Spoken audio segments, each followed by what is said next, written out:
ಇನ್ನು ಗಾಳಿ ಮಳೆಗೆ ಚಲ್ಲಪಿಲ್ಲಿಯಾದಂತಹ ಸರ್ಕಾರಿ ಶಾಲೆಯು ಈಗ ಮೇಲ್ಛಾವಣಿಯು ಕೂಡ ಹಾರಿ ಹೋಗಿದೆ. ಅಂತಹ ರೀತಿಯಲ್ಲಿ ಗಾಳಿ ಸಹಿತ ಮಳೆಯಾಗ್ತಾ ಇರೋದು ಹಾವೇರಿ ಜಿಲ್ಲೆಯ ಶಿಗ್ಗಾವಿ ತಾಲೂಕಿನ ಶಿಡ್ಲಾಪುರದ ಸ್ಕೂಲ್ ಬಳಿ ಈ ದುರಂತ ಸಂಭವಿಸಿದೆ. ಗಾಳಿ ಮಳೆಗೆ ಚಲ್ಲಪಿಲ್ಲಿಯಾದ ಸರ್ಕಾರಿ ಶಾಲೆಯ ಮೇಲ್ಛಾವಣಿ ಹಾವೇರಿ ಜಿಲ್ಲೆಯ ಶಿಗ್ಗಾವಿ ತಾಲೂಕಿನ ಶಿಡ್ಲಾಪುರದ ಸ್ಕೂಲ್ ಮೇಲ್ಛಾವಣಿ ಹಾರೋಗಿರೋದು. ವಿದ್ಯುತ್ ಕಂಬದಲ್ಲಿ ಸಿಲುಕಿರುವಂತಹ ಕಬ್ಬಿಣದ ರಾಡ್ಗಳು ಮತ್ತು ಶೀಟ್ಗಳು. ಇತ್ತ ಗಾಳಿ ಬೀಸದ ರಭಸಕ್ಕೆ ಶಾಲೆಯ ಮೇಲ್ಛಾವಣಿಯೇ ಕಿತ್ತು ಹೋಗಿದೆ. ನೋಡಿ, ಸರ್ಕಾರಿ ಶಾಲೆಯ ದುಸ್ಥಿತಿ ಇದು.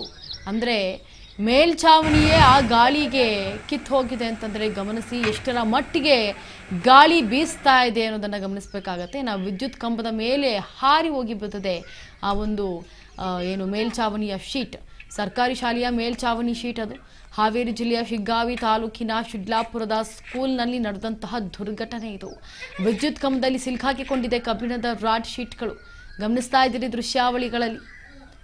ಗಾಳಿ ಬೀಸಿದಂತಹ ರಭಸಕ್ಕೆ ಶಾಲೆಯ ಮೇಲ್ಛಾವಣಿಯೇ ಕಿತ್ತು ಹೋಗಿದೆ. ಕಬ್ಬಿಣದ ರಾಡ್ಗಳೆಲ್ಲವೂ ಕೂಡ ಕಂಪ್ಲೀಟ್ ಆಗಿ ಕಿತ್ಕೊಂಡು ಬಂದಿದೆ. ಅಷ್ಟರ ಮಟ್ಟಿಗೆ ಗಾಳಿ ಬೀಸಿದೆ. ಸರ್ಕಾರಿ ಶಾಲೆಯ ದುಸ್ಥಿತಿ ಕಾರ್ಯಕ್ಕೆ ಈಗ ಸಾರ್ವಜನಿಕರು ಒತ್ತಾಯಿಸ್ತಾ ಇದ್ದಾರೆ. ದಯಮಾಡಿ ಶಾಲೆಯನ್ನು ಫಸ್ಟು ಸರಿಪಡಿಸಿ ಅಂತ ಹೇಳಿ.